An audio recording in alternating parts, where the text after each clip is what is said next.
Now here's some more vocabulary, a little bit more in depth. So this would be for an intermediate learner, once you've already got the basic understanding of the body.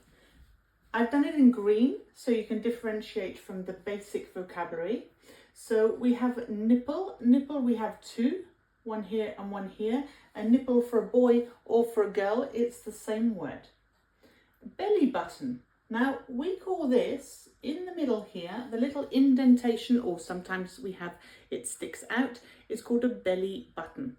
Why is it called a button? I have no idea, but it's called a button, and it's called a belly button because this area is commonly known, although it is the stomach, we commonly say belly, so it's a belly button.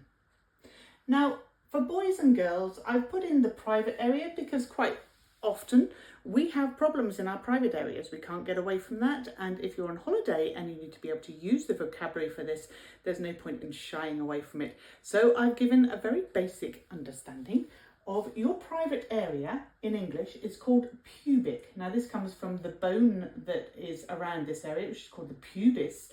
So the pubic area is your private area. You have pubic hair, so the hair that grows in this area. Now for a boy, you would have a penis, and a familiar word for penis is a willy. For a girl, you would have a vagina, and a familiar word for this would be fanny.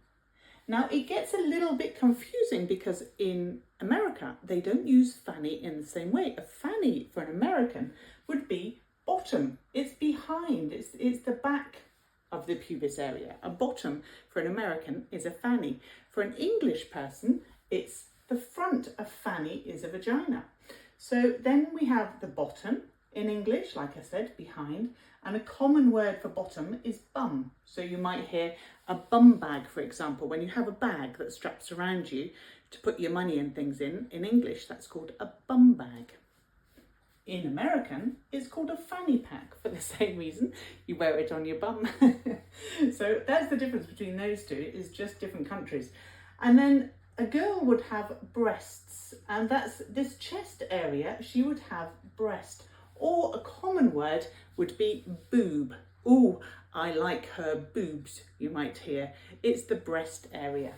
So there you go, there's some more intimate words for the body that quite honestly we need to know so that if you do have a problem, you're able to communicate that problem really well. Don't be embarrassed. We all have these parts of our bodies.